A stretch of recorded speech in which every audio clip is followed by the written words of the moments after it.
Joining us today is Jodi Gratton from KD1, who will be speaking at IIR's Queensland Gas Assets and Pipeline Infrastructure Conference, which takes place on the 30th to 31st of March 2011 in Brisbane. Hello Jodi, thanks for joining us. No problem. First of all, what are the major issues with regard to land access for pipeline infrastructure? Well, there are many and varied in Australia. Across Australia we have a lot of different regulatory regimes, which is one of our biggest challenges. And within that, we have a number of different layers of approvals, which is, I suppose, one of the biggest challenges any corporation faces is trying to wade their way through and find out which ones apply to them. So that's one of our biggest challenges up front. And then deciding which way we're going to do and what our needs are. The next biggest issue is identifying those landowners and establishing those relationships with them. And also with linear infrastructure, in particular pipelines and power lines and things like that, there's a number of landowners, and some of those are, huge in terms of numbers, and so you require a lot of resources to manage that. And when you go into more dense populations, they change a lot. So it's the ongoing management and dynamics of it that become quite a bit of an onerous task for landowners, as well as managing the risks and keeping that communication level open with the landowners so that they're aware of the project and certainly across it and don't sort of read something in the paper and then go, I wasn't told that, which is always a bit of a challenge. How do you analyse land access requirements during an exploration and appraisal program? Very similarly to my earlier response in terms of the regulatory regime, it's very, as much as land access is very similar across no matter what sort of industry, the regulatory regime will set up what processes you need to go through. But then as a corporation and a project, you need to look at what are your goals, what are your aims, what do you need to achieve out of land access, what level of access, what sort of land tenure you need, what are the purposes you'll be using it for, and what sort of ongoing or not relationship you need with those landholders and associated stakeholders. If you sit back and look at all of those, you can establish a really good context in how you need to move forward and hopefully achieve those goals with regard to land access.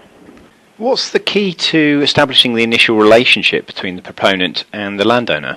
It's always a tricky one. It's a challenge, and there's some good land liaison people out there, and there's some that aren't so good, but everyone ultimately can do it because it's all about communication in my mind.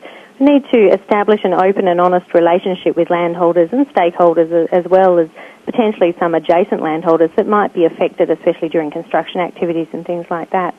And also understanding that you're not the whole of their world. As much as getting land access is a big focus for a project, it's not the be-all and end-all to them. They have their own businesses, their farms or their properties that they manage, and you need to understand and listen to the fact that they can't drop everything and be there when you need to be there, and understanding their concerns with regard to your project and how it might impact on them.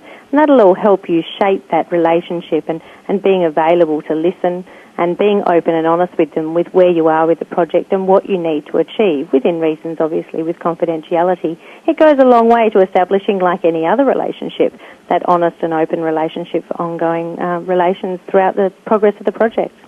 How can a typical resources company ensure smooth and successful land access when developing their project in Queensland? Lots of focus on Queensland at the moment, lots of very large pipeline and infrastructure projects. Queensland's got a fairly stringent land access process now with the land access regime, and the different regulatory regimes only differ slightly, but ultimately it's the same across the board in Australia. Relationship development is key to it, but it's also about understanding your regulatory regime and identifying the process within which you're going to implement your land access and negotiations. If you develop that process first and develop your systems around it, then you can manage and implement that process and hopefully then do some auditing and review it and make sure that you're consistent with that. One of the other key things is making sure that you're disseminating succinct, honest and open information about the progress of the project and what you're needing to achieve that's able to be understood by the landholders.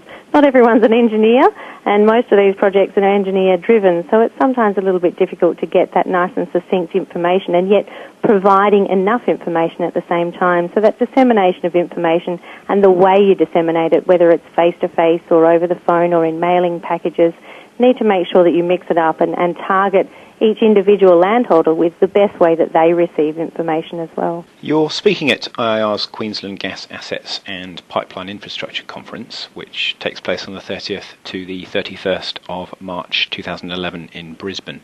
What will be the key themes of your session? At this stage, it's a few months away, so I'm still deciding, but ultimately I'm looking at some core aspects to land management that are essential regardless of the regulatory regime or of the type of project, but a focus on linear infrastructure. I deal with a lot of pipelines, but also other linear infrastructure, and they're very similar in their base understanding and needs from a land access and land liaison point of view.